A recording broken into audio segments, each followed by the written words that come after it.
Apple's HomePod has come in for quite a lot of criticism over the years.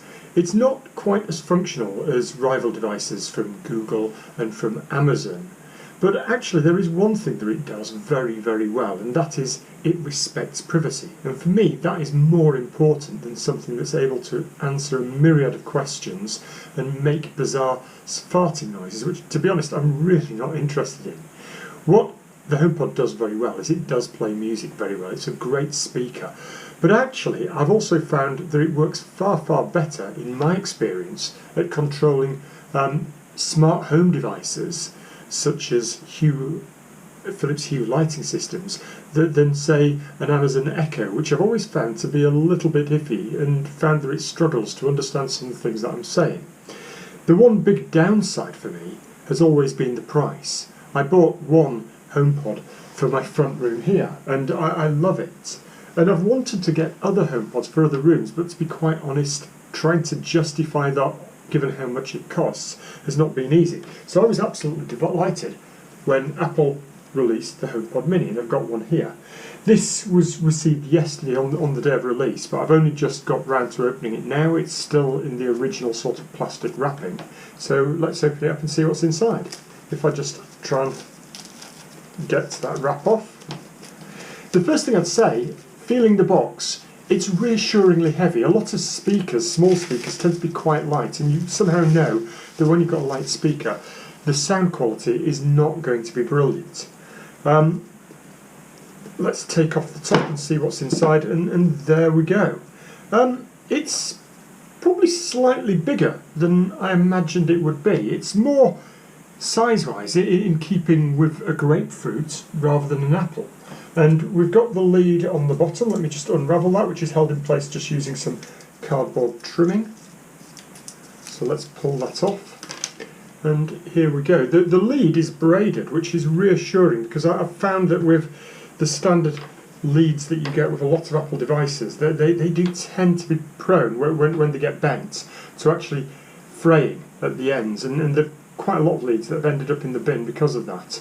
There doesn't seem to be any plastic that I can see covering the top, but on the bottom there is a little sort of paper tab there, and then a rubberized base to the HomePod. Inside the box there is a bit of cardboard here with your typical Apple instructions. There's some EU compliance statement, a little bit, some safety instructions to do with the HomePod. What else do we have? A bit of cardboard, an Apple sticker, and then these are the minimalist instructions.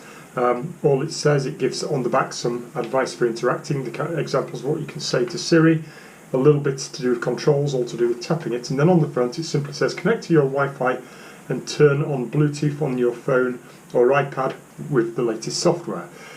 Hold the device near to the HomePod and then complete the on-screen setup. And when all done, to get started, simply say, "Hey Siri," followed by a request.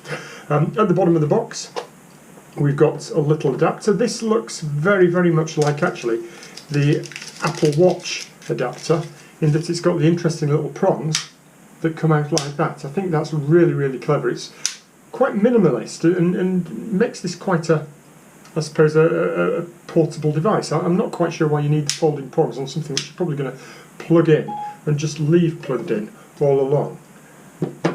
Now, the USB-C cable plugs into the bottom of the plug like that. Now, I'm going to try plugging it in and setting up. I just worry a little bit about whether the lead is long enough. So basically you've got about a 2-meter lead, just less than, to be honest. I was wondering if this would be an extendable adapter, but it isn't. One of the ones where, such as what you get with a MacBook, where you can take off the plug bit and plug in an extension cable. I'll see if I can plug it in, and then we'll get it set up.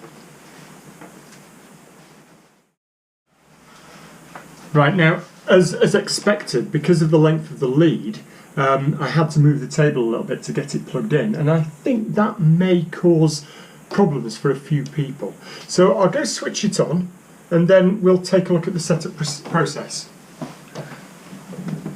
So now it's switched on, and it should just be a case of holding a phone nearby.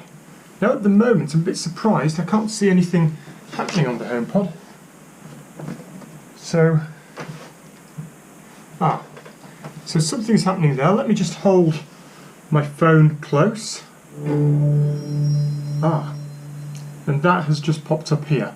So HomePod Mini setup. Let's press the setup button and see what happens. Now it wants to ask me where I'm going to keep the HomePod. I'm actually going to use this in my bedroom. So although I'm in my living room at the moment, I'm just going to change to master bedroom and then continue. Personal requests. I'm not going to set up personal requests for the time being. That's something I might enable at a later stage. Siri for everyone. Yes, I'm going to continue with that.